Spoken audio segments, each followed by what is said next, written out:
Hello, my name is Pamela Stokes Eggleston, and welcome to You Good, an engaging podcast that delves into the realm of Black wellness. I'm joined by my co-host, Onika Mays, and together we welcome you to the podcast, a space for meaningful conversations, fresh perspectives, a place for us. The You Good podcast is a love letter to our community and an invitation to connect, share, grow, and heal together. We're glad you're here, and we've got a lot to tell you. We're talking about Black joy. We are talking about Black joy today. Black joy and how we can have more of it, and what is the thing that lights us up? What is maybe it's not just one thing, maybe it's three things. What are the things that light us up, that bring us joy? Mm-hmm. And I was thinking about this today, Onika, and I was listening to, who was I listening to a couple of days ago? Like Don Lemon, and he was interviewing Senator Raphael Warnock, who is a pastor and a minister. He ministers actually at the church that Martin Luther King was at in Georgia. And he said this quote, and I will never forget it. When it comes to like the truth, when it comes to the veil being lifted, which we are in the midst of dealing with, and that's where uncomfortability comes in. He said, and I quote, "Light is an antiseptic." Light is an antiseptic. So that's the unveiling of all of this horrible mess is par for the course, and we have to do it. It is,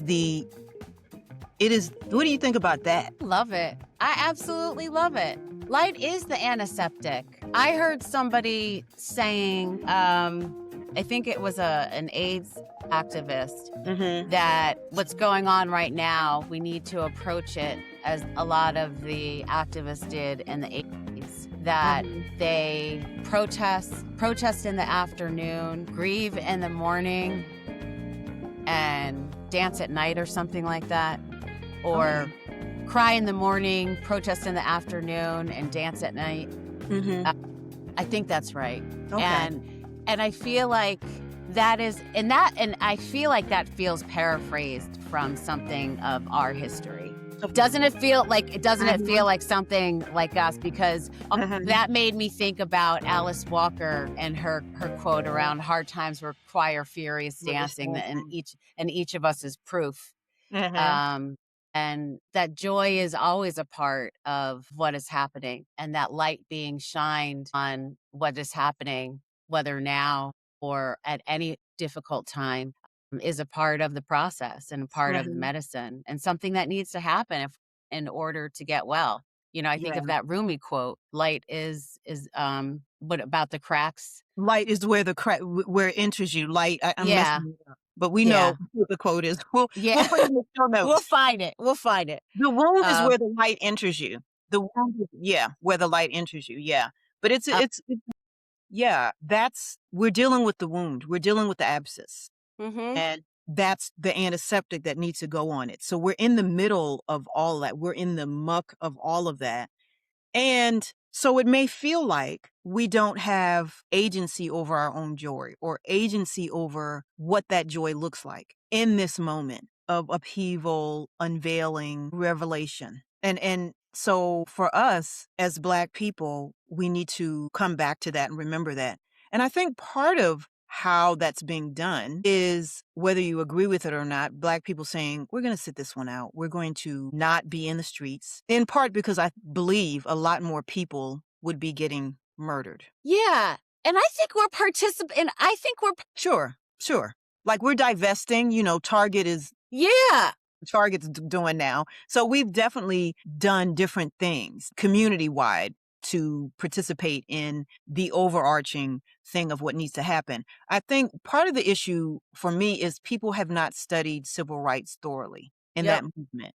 They think all the pictures of people marching, and you saw more of those types of pictures. You saw the march on Washington. You saw all of these people, including Martin Luther King Jr. speaking, at the reflective pool, but you never saw the back end of the work, Maynard, what's his name? I can't remember. Bayard Rustin. Who were behind the scenes working, doing a lot of that behind the scenes collaboration, pulling that whole event together. And that's what a lot of us are doing.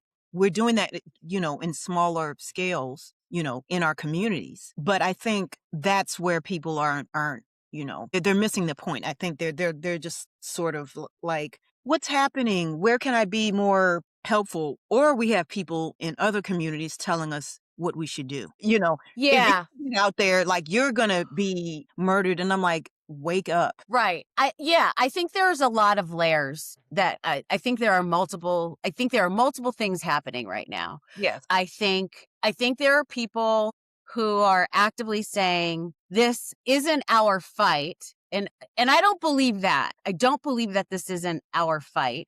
I think this is just representative of what has always been happening. This is just white supremacy in action. So in the sense that is white supremacy in action, it has always been a problem because white supremacy is a problem in general. And the fact that white supremacy impacts everybody, of course it's going to impact us because it's always impacted us. Right. So to say it's not our fight, I think that's the wrong thing to say. I think what's happening is that other people are being brought into the conversation because it's now impacting them. So that I think is part of that I think is part of the problem, that the target has sort of shifted. And I think we've always been a target. I think Indigenous people have always been a target. And now that other people are being brought into the conversation because we've always been ignored, because we've always been the target, people are now saying like, oh my gosh, police are a problem. And we're like, well, yeah, they've always been a problem. You're just simply now noticing that. And I think it's frustrating because when you're always a target and you've always been ignored, it's very hard to say, like, you've never noticed that we've been actually the backbone of this country. We've always been the target. And because you are reluctant to, even now, to actually acknowledge that, because when that does come up, people say, like, well, this isn't even the time to have that conversation now that's actually being said. Yeah. Yeah, I agree wholeheartedly with that. I think that's the frustration. And to your earlier point, I don't think we are not jumping in and getting involved. Like we're not doing anything. Like obviously this is a time for us to show up. We're showing up differently. And that's irritating some folks, Absolutely. So, but we're showing up differently. And we have talked and told people and shouted from the rooftops and shouted from mountains that this stuff was going on for years. And if it had to land in the way that it landed, then fine. What are you prepared to do? Because here's prepared to do. Is it on us always to do the same types of things that we have done historically in the past? And what we're saying, and this is to hold on to our Black joy. I think this is part of holding on to our joy and rest and care, is saying we're going to show up in this way. And it's not going to be the normal way that you are used to having or seeing or experiencing us showing up. Because here's what I will argue. People say, well, we're sitting this one out.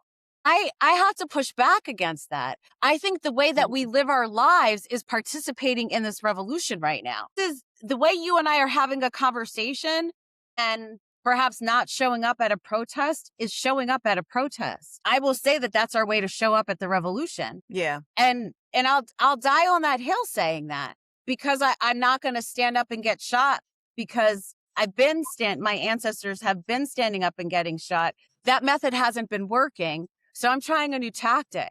That's not sitting this one out. It's trying a different strategy. That's it. And I'm sorry if you don't like this new strategy. It's not sitting out. It's trying a different strategy. And it's preserving our joy at the end of the day. It's preserving our livelihood, our way of living, This is my strategy for saving myself and being well. And I'm sorry if that doesn't sort of jive with what you think I need to be doing to preserve democracy. That's what you all did to preserve what you thought was democracy this whole time. So I'm going to try that out for me and see if that works. And let's see if what we used to do to preserve democracy, why don't you try our way and we're going to try your way and see what happens? Why can't that be a legitimate conversation? Like what? And I'm being very serious in saying that, because I think when people say like we're sitting this one out, I feel like that's still coming from a white lens, and I'm not talking from a white lens anymore. Speaking that language, I'm speaking Mhm. my language and my strategy and my life for my community. And I don't know if I need anybody's permission to do that. So not the language of negative or extraction. I'm sitting this one out. Yeah. I'm not going to be involved in this thing that you say I need to be involved in, but I'm over here doing this different strategy. I'm shaping this different way of thinking. My participation and interconnectedness and causing the least amount of harm in this world is doing this. Mm-hmm. Mm-hmm. Mm-hmm. This is me living the yamas and niyamas for myself. Yes. Yes. The yamas are rules and observances for Oh, our yes. I agree. Like I believe in Satya, truth. I believe in Santosha, which Contentment. is contentment or acceptance. And it's Mhm. really not acceptance of, let me just accept all of this BS that's happening, but more of a resolute, here we are in this moment. Now what? Here we are in this moment. What can we extract from this moment? Mhm. It's my favorite, one of my favorites. I mean, I think they all are, but it's one of my favorite niyamas because it brings you back to source, self. How can I reflect in this moment on what's happening that's been arduous, horrible? What is the, for lack of a better kind of descriptive thing, is the thing for me to have my glass is half full. So that I can fill it up with joy, contentment, happiness, and peace. And also grace for myself, offering grace to feel all the feelings and also have the understanding that it's okay for me to be happy and find joy in things without feeling guilty about the feeling or sensation of joy and happiness. I think some of that, and I'm just speaking from a little bit from my kind of sort of sensory perception of the world and how things are happening and landing in this moment. Where can I, it's not so much as guilt for me. It's not really like, oh, I'm guilty that I'm feeling, you know what I No, mean? I feel guilt because I think it would be impossible not to, or we wouldn't be having the reactions that we Mm, have. And I think it's definitely tied to the fact that our bodies have always been used for labor. That's why these questions are coming up, because our participation in this process of being used for labor for movements has always been, and I don't just mean for movements, I just mean for labor for this country. It is for votes, for the political process. It's always been assumed mhm. that there will be a process that Black folks as a monolith will participate. Yeah. It is assumed. And it has always been assumed that our death, our trauma will always be ignored. Mhm. Our pain is, Mhm. and it is nodded at. It is assumed that and here's the thing. I don't think that white folks and brown folks don't know about our pain and trauma. I think they know. They see it all the time. Mhm. I Mhm. think they just accept it as a cost of doing business. Mhm. I will say that. Mhm. Mhm. And we still expect you to do this. Right. And that's a damn entitlement. And because it has always been what you have done to make this stolen land work, this stolen Mhm. system, this system of, predatory capitalism work. Mhm. So we're just going to keep assuming that you're going to do it. We're going to keep assuming that you're going to vote the way that you're going to vote and keep doing the Yeah. things that you're going to keep doing, because if you don't keep doing it, this whole thing is going to crumble. Right. Well, P.S., it's crumbling anyway. The things that you're talking about, that you're referring to from before, that was putting a Band-Aid on a gunshot wound. Mm-hmm. Now there's an abscess and now it's infected. Yep. And that's why we're doing different as opposed to same.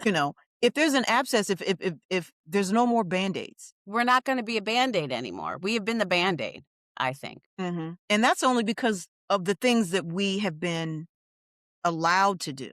Like we could have been the whole, let's heal the thing if we weren't restricted by laws, by treaties, by doctrines, by hiring practices. Mm-hmm. So in that way, you did it to yourself. Mm-hmm. When you do stuff to us, you do it to yourself. Yeah. Black people as a whole are about humanity. If I help myself, I'm helping all. If I work towards my liberation, It's for everybody's liberation. And I do think the time has come. I can't remember where I heard this, that someone was saying, this might be as good as it gets for us. So Mm, mm. maybe we just need to figure it out for ourselves and think about healing in that sense. It's Yeah. not going to get any better. Was there, I think it was Mm, Resma Menakem was saying that okay. Oh, okay.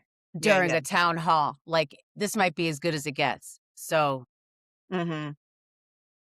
we got to stop talking about it and let's just focus on the healing part. Where do we go from here? Wow. I know. Let me sit with that for a minute.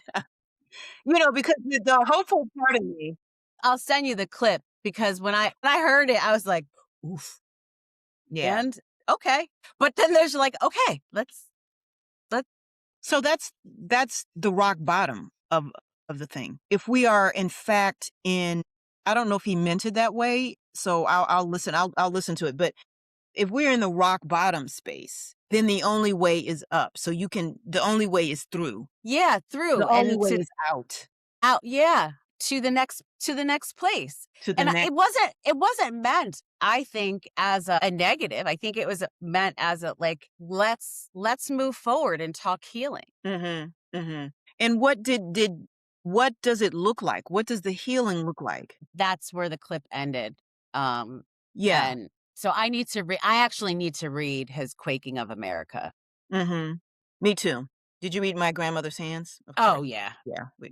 Multiple times. Yeah, it's an incredible reference. We'll put that in the show notes for folks who haven't read it. He talks specifically about two ideas of what he calls it white-bodied supremacy, talking about the fact that it's not just a concept that lives sort of in the mind, it's a concept that lives in the body, and that Mm-hmm. white supremacy is a sickness. It's an illness that's inside the body that it needs to be healed. And once you hear that, you know it, but to understand it as an actual illness, and it goes back to what Pam was saying earlier, this idea that, the light is an antiseptic and the medicine is here and it's shining a light on that wound and the time is for healing.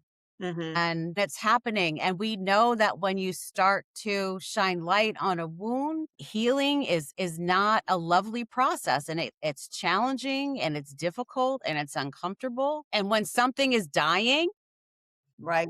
it's not always The thing is dying. The thing is dying.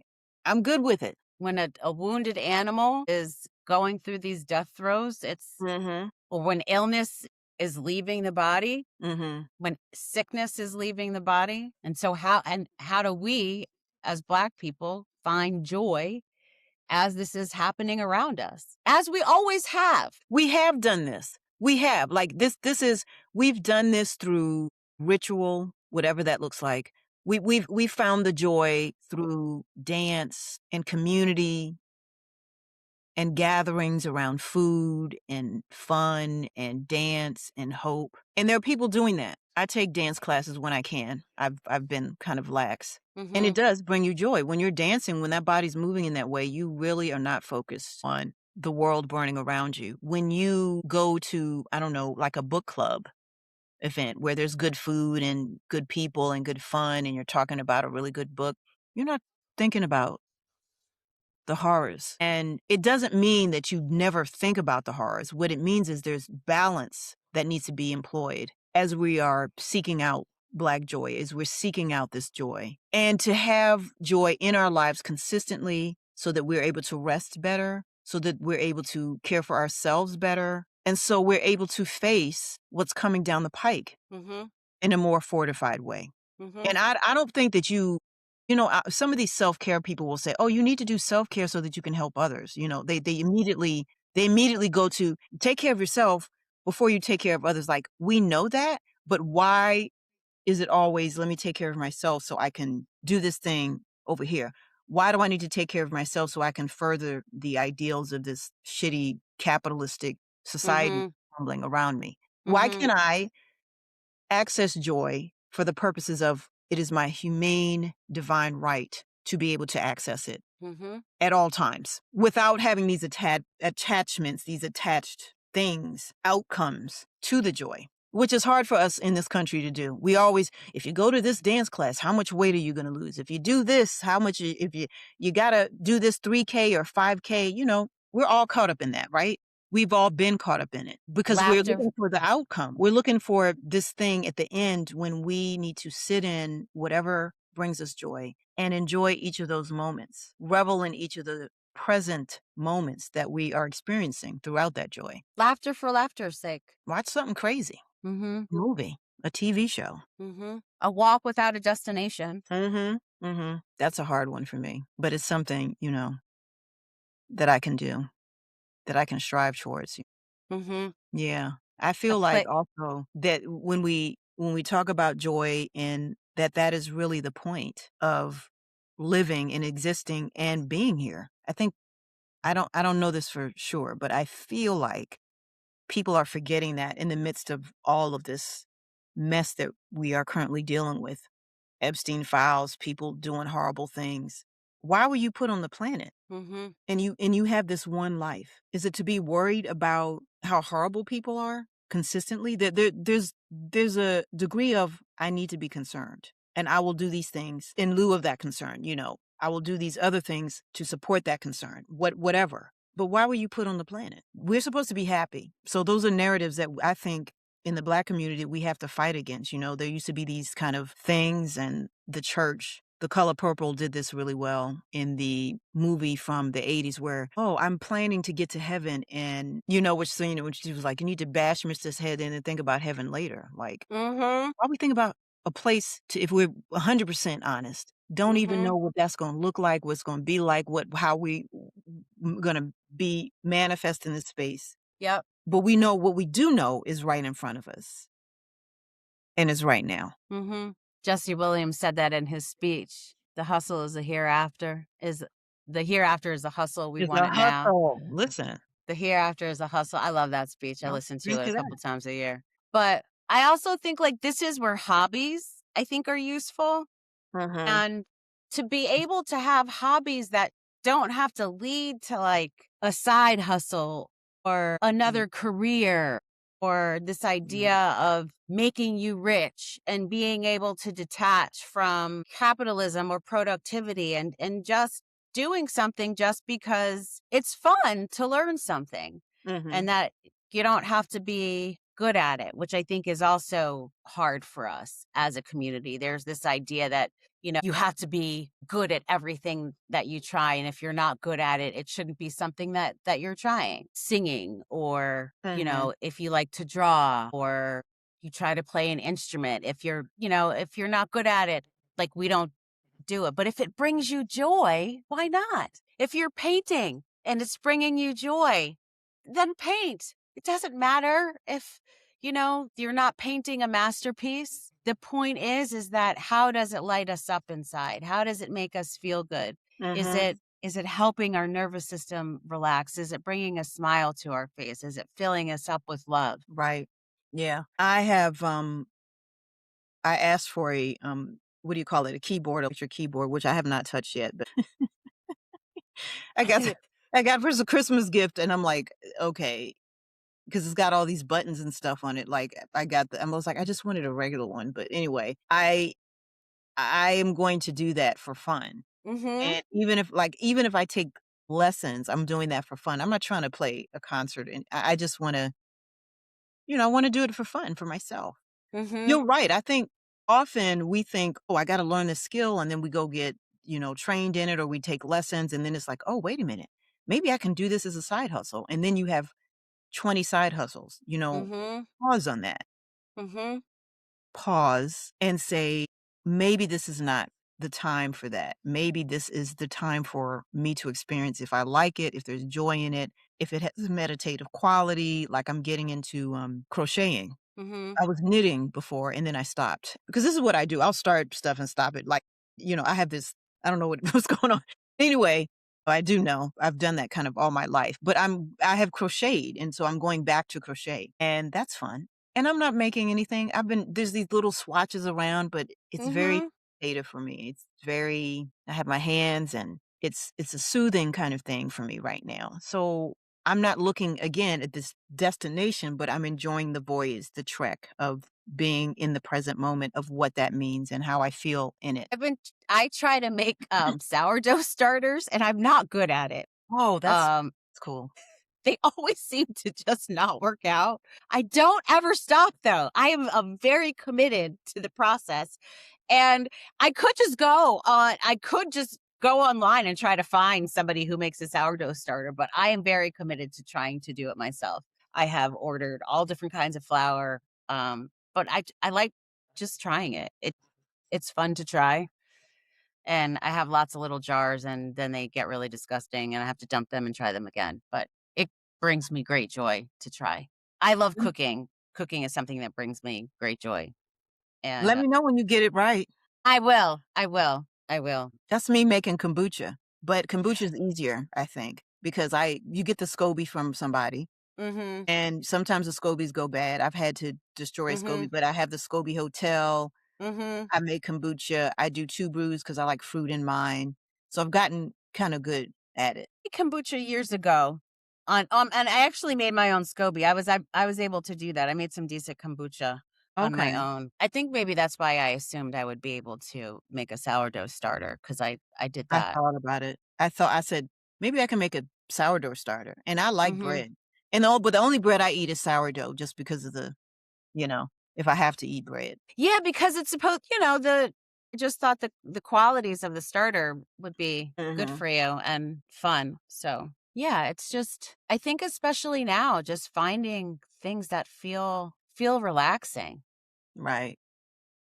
And I think that's really it too. Not even I'm not always even looking for joy. Sometimes I'm just looking for something that's just going to relax my nervous system. I noticed yesterday, I can't remember, Andrea said something to me and I felt my eyelids start to twitch. And I was like, "Ooh," because I just know my nervous system is just Mhm. really, you know, it's it is very dysregulated just with everything that is happening.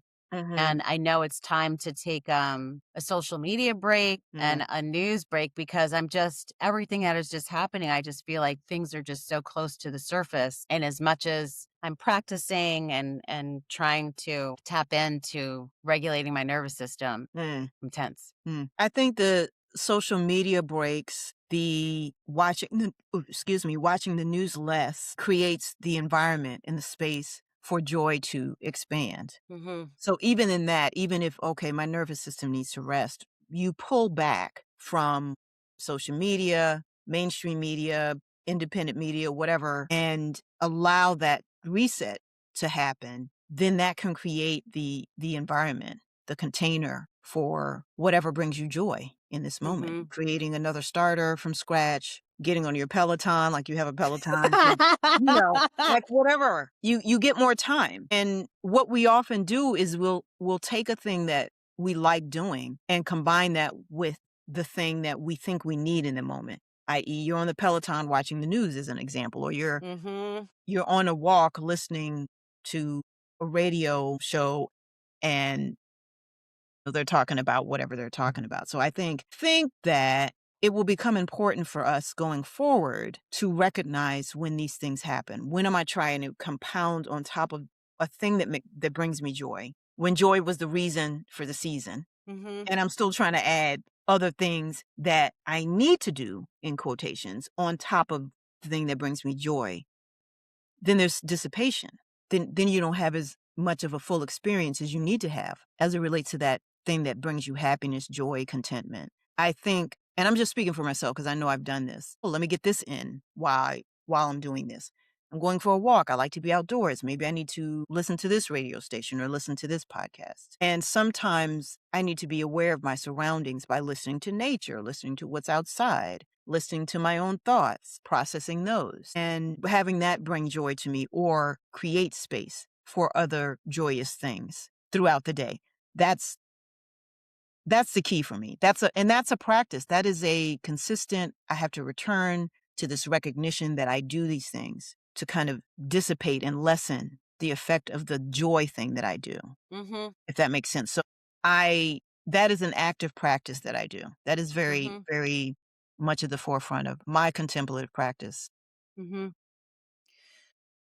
One of the things that I do is also checking in with other people about what they're doing. Mhm. I think is also a big part of noticing what other people are doing is helpful. My sister sent me something that I actually tagged you on. I think it's called Bring a Sister With You.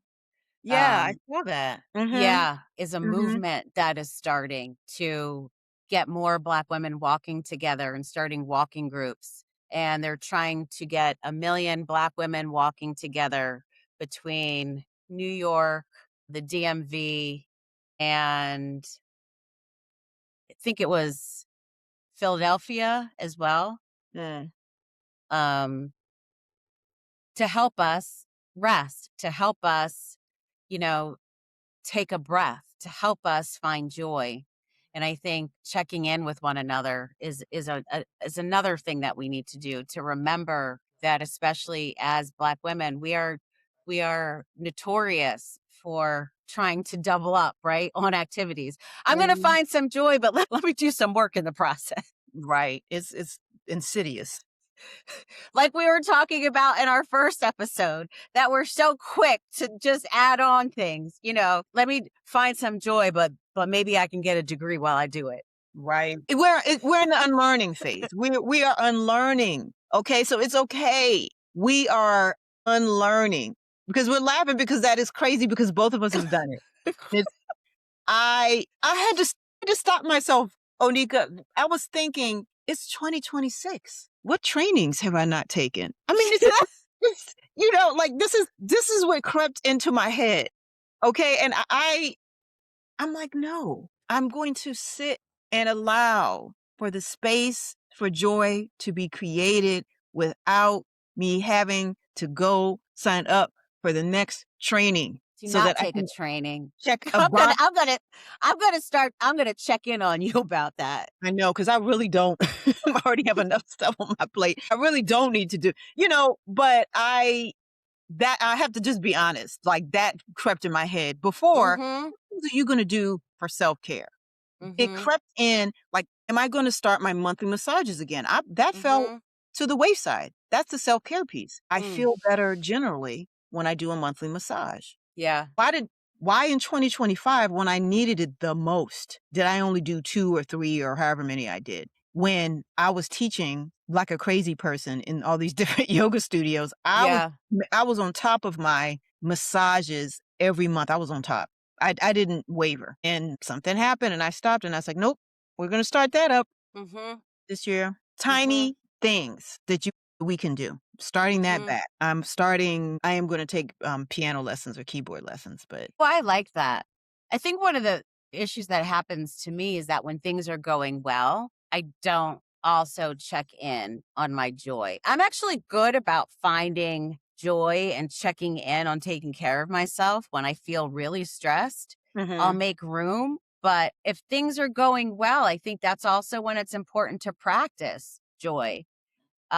It needs to become a habit. I used to see this when I was working at Rikers. People would come for a meditation and joy practice when they would first get there because it was really tough. And then when they felt like they were sort of adjusting and starting to feel okay, they would stop Mm. coming to see me.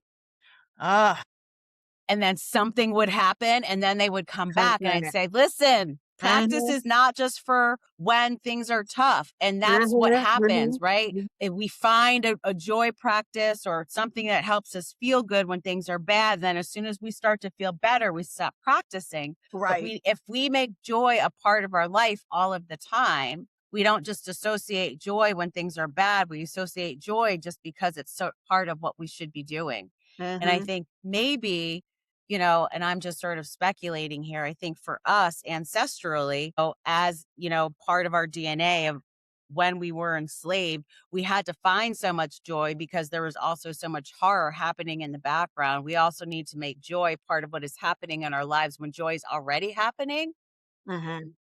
So it's not just something that we're making sure that we're plugging into when things are really tough. Thought about that right now. That brought up for me the movie Get Out. Tell me And more. well, I felt like what we've been talking about recently on and off this podcast is the what we deem as Black people as the arrival. Okay, I've arrived because I've made $250,000. I've arrived because I am a basketball player dating a white woman. I've arrived because I have a S-Class Mercedes in my garage. I've arrived. And the arrival is when, and this is kind of a catch-22, but the arrival is when you stop looking at your surroundings, you slack off. I've arrived, so I'm kind of like these people, and you will never. And why would you want to be here? Here's the other. Mm-hmm. You will never be like these people. And why would you want to be like Mm-hmm. these people when you come from the originators? So in that movie, when he's going through that, I mean, at the end, when his friend said, I told you not to date that white woman, that was hilarious. But it was deeper than that. Like, it was like she was like a part of a family that was crazy. Like, there was a coveting beyond anything you could have imagined. And Jordan Peele is really good with making that horror and Mm-hmm. illuminating that. But the coveting was real. And the coveting was such that I think that Black people that looked at it were like, oh my God.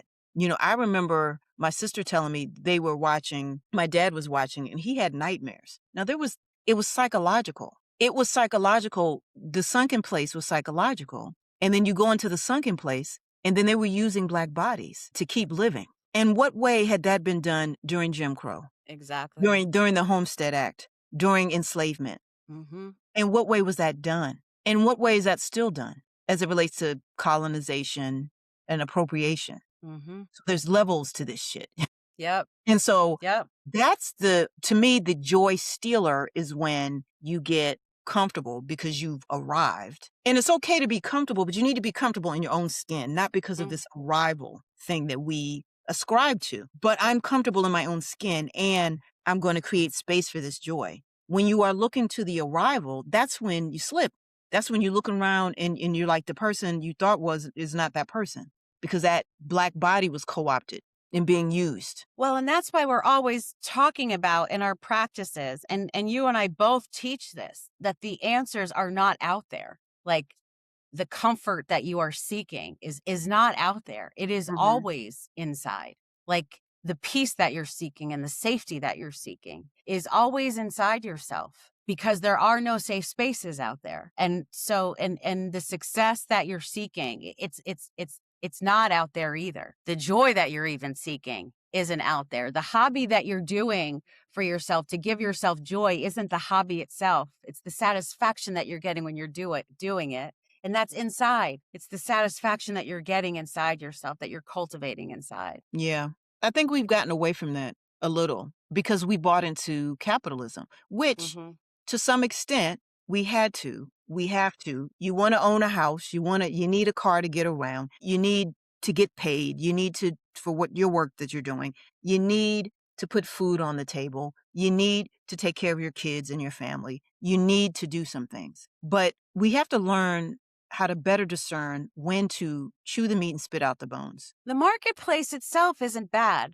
Predatory capitalism is an issue, right? Like, buying and selling things to take care of yourself and being able to make a living selling something that other people want isn't a bad idea. But when you're starting to take advantage of people because of that, that's when this becomes an issue, right? Like, that's a problem. And when you start to take advantage of a group of people based on that, that's a real issue, right? And that's what happened. It happened here. And then when you take a people's land and you pretend that you discover land that already belonged to somebody else, and base a whole system on that, that's a real problem. And then when you steal bodies to cultivate that stolen land, that's a problem. But simply having a marketplace, that's not an issue. And I think we've also mixed those two things up as well. I agree. And I think we need to have those conversations as well too. And we've mixed that up. We've sort of said that everything associated with that is bad. And we tend to do that. We go to these extremes. And I think because we try to see things through this one lens, which is this white gaze, and we don't have these conversations that come from our original place and our original story. And I think that's what we also need to go back to. But it's hard. I think it's really challenging. It is. Challenges can be overcome. It is very challenging. And I think at the point that we are in this current state of affairs of our society, we are at the precipice that we have to overcome the challenge or challenges. We have to consistently do that so that joy can seep in. There's no should we or could we, can we. There's no asking for permission Mm. to experience joy. We do it. And then, yes, when we do it in sometimes open spaces, there is the coveting that comes with that. And sometimes people have to squash that. So in these spaces, like you said, there are no safe spaces. Where can you create contained, brave spaces to experience joy? Mm. This is because people are this is getting harder. This is a challenge, and I'm thinking about that shooting in that church where that boy went in and shot. Those sat down in church. They welcomed him and he shot up 9 people. Then the cops picked him up and went and stopped by McDonald's or Burger King to feed him after he had so you think that these places of worship, that these places of communing are safe. And really they should be. They should be safe enough. Damn. Yeah. You should not have to face horrors in a place that in places that we've cultivated. I mean, our homes aren't even safe. Look at Breonna Taylor, Right. Can't even be I sleep. used to think, I wrote about that in my book. Like I used to think I would come home and exhale because I thought my home was safe. They're going to bust in. And that's why I believe in the Second Amendment. Mm-hmm. I'm just going to, which they're also now, they're talking about gun control. Now we get gun control. It's like, because you saw Black Panthers and liberal. Right. Okay, here's a clue though. They've had, do you know how many liberals I know that it's like, I'm like, yeah. And there's going to be a lot of just messiness. But the thing is crumbling. It's crumbling. And that gives me some joy. Gives me hope, joy, a little bit of joy sprinkled in on top, because it invites creative people, and we are a creative people. It's in our DNA to come up with something new. This will something new. It won't be hard for creative people. It won't be difficult for creative people to come up with something brand new and amazing and wonderful and closer to, I would say, homeostasis. I won't use the word utopia or anything like that. No. But closer to a more balanced thing where we can say, society is moving in this direction. Because we're grown and we need to start doing grown people shit. Yeah. And even when there are problems, that's okay. Because we've been that's okay. Even if we can just start having nuanced conversations. I'm just so tired of these conversations that just are like in such a binary. It's either one thing or another. Yeah. Can we just start having nuanced conversations? That would just be nice. That's true. Can we just have arguments with one another and not have it be like, the end of the world? Can two people just have an argument and it not mean that you don't talk to each other ever again, or somebody ends up dead because of it? Like that would be great. No, you can't. Nobody can disagree anymore. That would be really lovely. That would bring me some joy to be able to, that happened on Christmas Eve. Andrea and I went over to a friend's and we had a knockdown, drag out argument over a documentary, and it was amazing. I mean, we were arguing. Was it an argument or a disagreement? You know what I'm saying? It was heated, passionate debate. Okay. Very passionate. People had their stance. It was really heated, and everybody went home friends. It was lovely. We even said midway, it's really great that we can do this. Like because we even knew how unusual it was in these times for people not to be able to do that, but to have friends that we knew we could not agree about something and to be able to argue about it and know that it wouldn't tear up a friendship. Because even now people are losing friendships because they don't know how to have a disagreement anymore. Yes, that's true. And some people are losing friendships because those friendships will come into an end because yes. You know I'm what not saying yes, but I also think many folks just have lost the ability to learn how to hold conflicting views. I'm not talking about morality. You're not talking about morality. Like I'm not talking about morality. I'm just talking about people being able to hold conflicting views. Like, let me make that clear. Yeah. I'm not talking. Yeah. I'm talking about even people who are on the same sides of things too.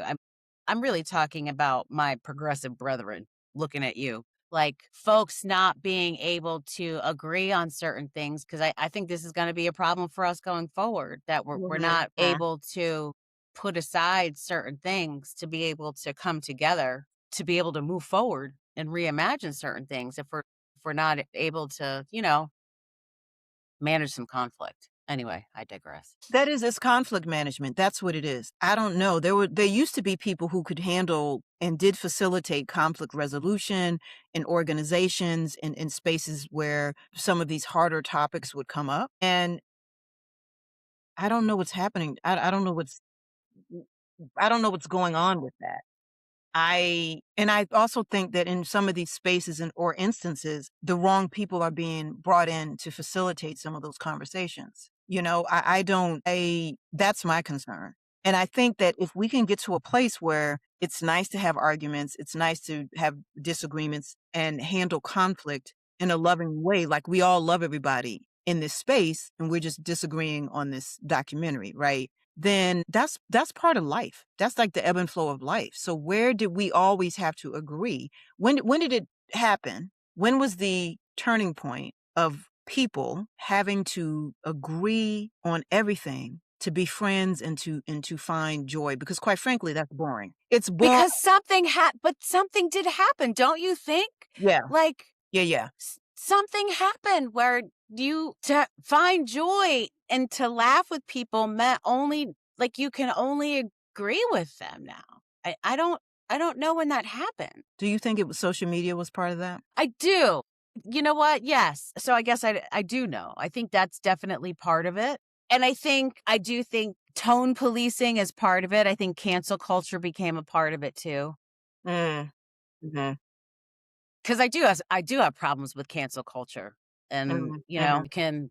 you can at me about that for folks listening. But, I think and maybe this is a sign of my age, but I think it's important to allow people to grow and change because, I'm 54 and I know before social media, I said some really stupid things in my 20s and my Oh 30s yeah. That didn't get caught on that in didn't get pictures caught. or right. Yeah. But I happened to grow and I changed Yeah. and Yeah. I'm not a better person. I grew as a person and I understand more.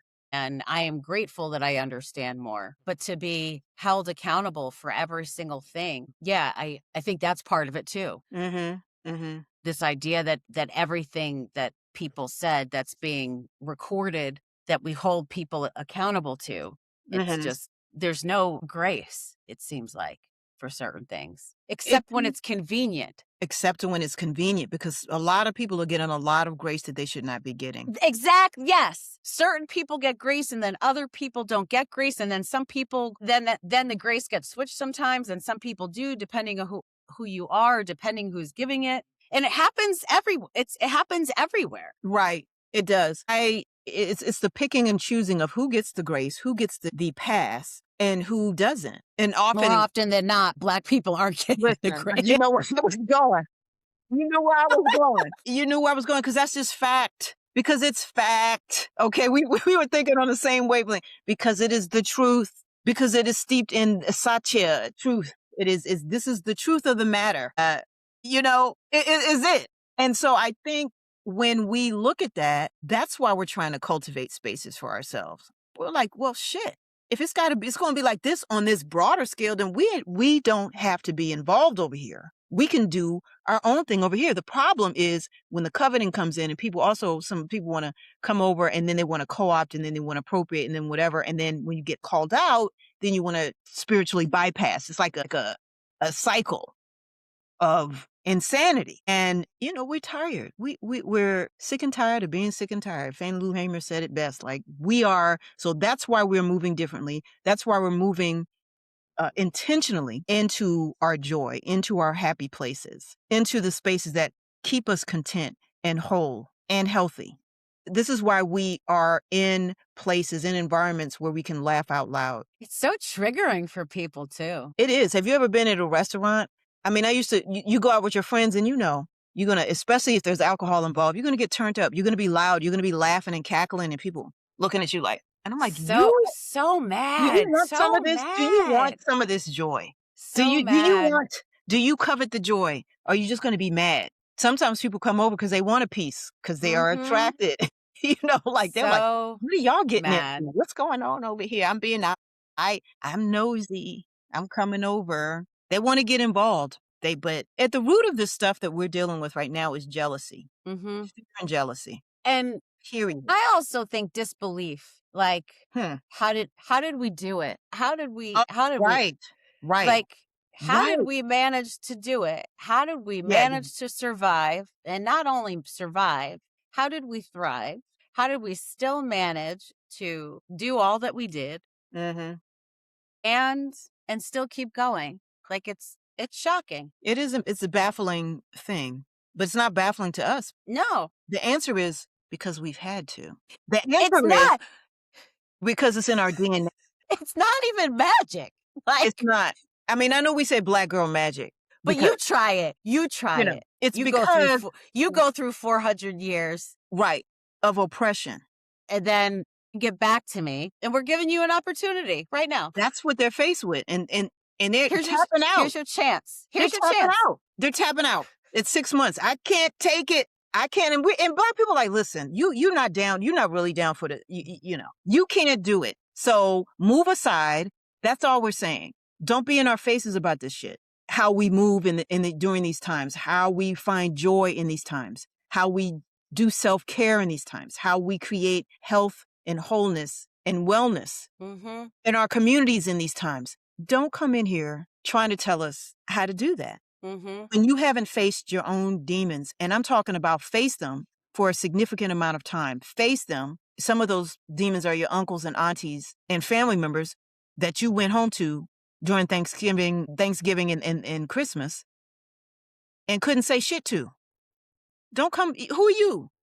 You Yep. can't even talk to your own family Yep. about some bullshit, Yep. racist thing they did, and you want to try to tell black people, listen, no, the answer is no. It is a resounding no. And boundaries are hard for people to recognize. And we done put up the boundaries. We said, this is how we're doing it. Mm-hmm. Step aside. This is how we're going to show up in these moments. Move aside. This is how we are going to proceed. Exactly. And I don't think there's anything wrong with that. It isn't. There's nothing wrong with it. It's a boundary. When there's a boundary that has been set that you have not seen collectively before, that's what's going on here. And that boundary is set with love, joy, peace, grace, and also a very keen knowledge of our own history and the history of this nation. That's what it is. That's what's upsetting people. Mm-hmm. Mm-hmm. People don't like when Black people decide to do something different.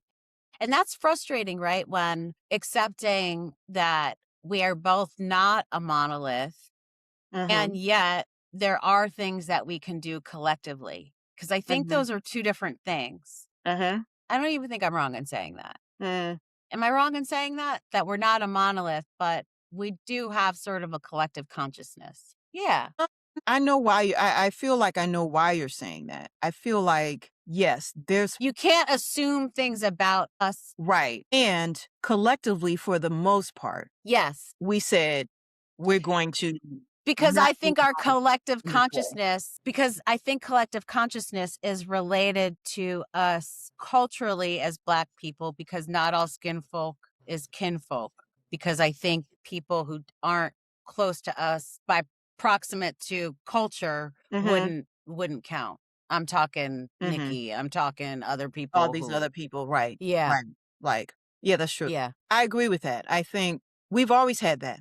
There were Black slave catchers. We've Right. always had the not all kinfolk or skinfolk people Right. around, and that's going to continue because they're if you're steeped in white nationalism and whiteness as a disease that it is, then you're gonna keep doing what you're doing if you're used to doing that. People who know are going to move differently, and that's the collective consciousness I think that you're Yes. speaking to. It's more of when people were pissed at these artwork and people saying, I'm going to sit on top of the building and sip my tea and watch the shit burn. We knew what that meant collectively, generally. Like we're gonna not sit it out, but we're gonna sit it out in the way that you're used to seeing us being in the streets. We're gonna still do what we got to do, divest, whatever, boycott behind the scenes, because again, in referencing the civil rights movement, that was not just marching. And I want people to understand. Yes. It was an amalgamation of different tools and techniques to get the shit that we needed to get done. Voting rights, act, Jim Crow needed to go away. Like there was a lot of stuff. And to the point, Black and brown people and other immigrants have benefited from the work that was done on the ground and in other places of the civil rights movement. So that is how we move. We have gotten quieter about what that looks like because people don't know how to keep their mouth shut. Social media is, I don't know, if you put it out there, it's out there. People are meeting in homes, in community centers, having discussions on Zoom, doing these other creative ways of saying, what can we do to get to the problem while having space for joy, having space for experiences of happiness. So it's not just because you don't know about it, doesn't mean the shit isn't happening. We've gotten quieter because we know when we talk, then next you're either stealing it, not giving us credit. So we do what we do, and that's the movement. And it doesn't look like you'll see the result. We do the journey thing, and then there will be an end result. And people are always focused on the result. They're focused on, I'm angry and I'm mad right now and I'm in my feelings right now, which is valid. Your feelings are valid. And my joy is more important than how you feeling about the boundary that we set. My joy is definitely the most important. So there's that. And that's a wrap. That's a wrap. So how are you all going to find your joy this week? I think that's the question. And that's the assignment. Find your joy this week. What's the one thing that you'll do this week to start to even look for your joy, even if you don't know what that thing is, and you start to look? We thank you for listening. Stay well, and we will see you soon. See you later. Thanks for listening to You Good. Follow us on Substack at yougoodcollective.substack.com. Find us on YouTube at You Good Podcast for Us. Like, share, subscribe to keep the conversation going. Got something to say? Email us at yougoodpodmail@gmail.com. Until next time, be good.